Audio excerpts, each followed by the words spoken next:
to the COP27 meetings taking place in Egypt now, United Nations Secretary General Antonio Guterres says the world is not on track to capping carbon emissions to 1.5 degrees above pre-industrial revolution levels. He warned of the serious implications of climate change in the face of higher global temperatures, with the African continent, amongst other global regions, set to suffer more floods and droughts and the impacting social consequences as a result. For more on this now, live to us from Egypt, international news editor here at the SABC, Sophie Mokoena, who is live to us from there. Ms. Sophie, a very good afternoon to you. Thanks indeed for your time. So many commitments have been made, but a sweeping statement there by the United Nations Secretary General, who says that the world is far behind in terms of meeting the targets that have been set out. Tell us more. Yes, the Secretary General of the United Nations, Antonio Guterres, earlier on when he spoke to our colleague Sharon Bryce-Pease before the summit, he expressed the view that it looks like we are lagging behind. You know, this is due to the war in Ukraine and also the problem of the COVID-19. But he feels strong that the developed countries are not doing enough to ensure that we are able to meet the targets and the timeframes. The President of South Africa, Cyril Ramaphosa, saying the agreement, the Paris Agreement, where wealthy nations made a commitment to put together $100 billion to help the developing nation, didn't happen. You also had a Glasgow Agreement. Yes, indeed, South Africa had a lot of discussions in Glasgow where many countries, the G7, made a commitment to help South Africa to move to clean energy. But the concern there is that 95% of that 8.5 billion, it is loans rather than grants. And the president calling on the G7 countries and other wealthy nations to ensure that they put more, and it must be grants, not mainly loans. But here with me, I have a group of Africans from different countries. They are here to express their views on behalf of the African continent, ordinary people. They want justice. They want a fair implementation of agreements in terms of the issue of clean energy. Let me speak to the organizer. Can you briefly tell us from which countries do you come from, and why did you feel strong that as ordinary citizens of Africa you must be here? Thank you very much. First of all, we've baptized this COP27 as COP of African people and not an African COP. We have had several conferences of the parties. We have had several conferences of the parties on the continent, at least 4 of them.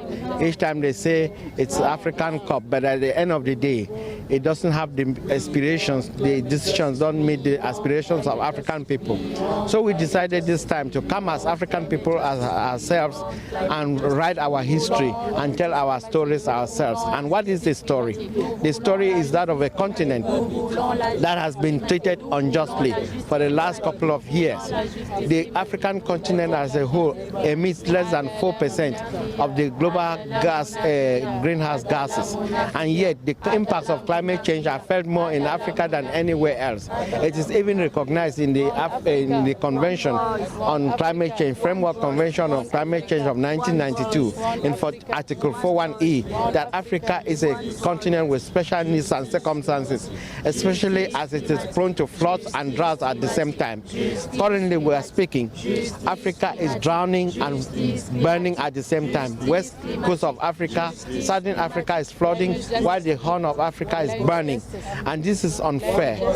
The African needs and aspirations are not being met here. First of all, the first demand, which was the African special needs and circumstances, has been dropped from the agenda. It will not be discussed here. This is very unfortunate. We have youth from 54 African countries that are telling the story of people that are struggling. They are not begging for attention. They are not begging for sympathy. They are only saying they demand the rights of African people who have not caused this problem, that it should be looked upon. The issue of loss and damage, which is already happening on the continent, is not being taken into consideration. We needed some funds, particularly for Africa, Africa to relieve the current situation. But that is not what we are seeing here. It's very, very unfortunate, and we cannot keep being silent. We'll talk until they hear us inside. Well, let me hear from the young people from the continent. Very short, what's your view? My view is we are not taken seriously in this COP and we want action now. And you? Je voudrais qu'on prenne en compte les besoins des peuples africains et qu'on tienne compte des questions des fonds d'adaptation pour l'Afrique. It speaks to different young people who are here from different parts of the world. You'll hear different languages. Oui, moi je viens du Togo et je demande de la justice pour la communauté parce que la communauté meurt pour les loss and damage. The issue of loss and damage, the minister spoke about that yesterday, saying that South Africa fully supports the discussions around loss and damages. And you, where are you from and what's your view? Je suis du Togo et je pense qu'effectivement, comme répercussion sur les pays du global sud, c'est important de financer les pays les plus touchés, surtout les pays les plus vulnérables face au changement climatique. Financing is an issue, and you are from where? I'm from Zambia, and I agree with my colleague from Togo. We need to finance renewable energy. The energy transition is now. The youth are the energy of the continent, and we need to inherit a continent that our generations will inherit as well. And you? I am from Kenya, and my message is adaptation is a must for Africa, and Africa needs to be considered as a continent of special needs and circumstances.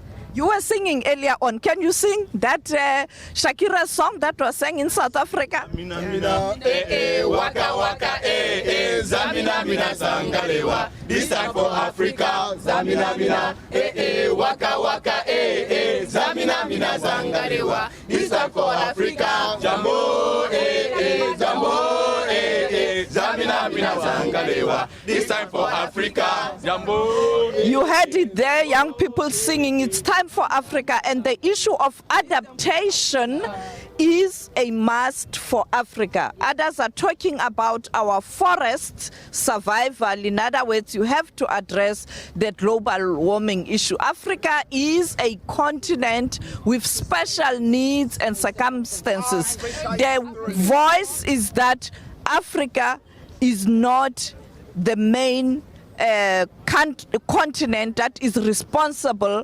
for the climate change and abuse of fossil fuels, and therefore Africans must be given a chance to come up with their own proposals. When you look here, you see droughts, floods, hunger, displacement are the new trend in Africa. Indeed, drought in the Sahel region has led to political instability as well.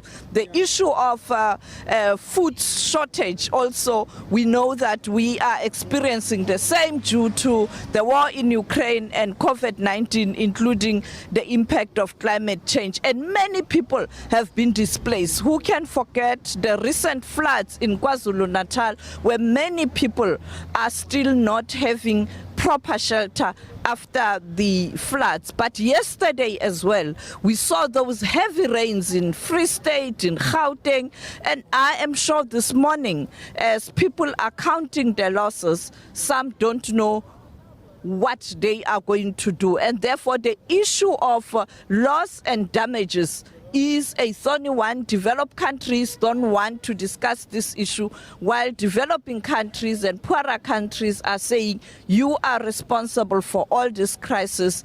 You have to make a commitment. How are you going to address the issue of loss and damages? People saying, you have to put money and resources. South Africa saying, before we even commit to resources and money, let's discuss the concept. Over to you, Griselda in Johannesburg. Sophie Mokoena, SABC News International Editor, live to us from Sharm el-Sheikh.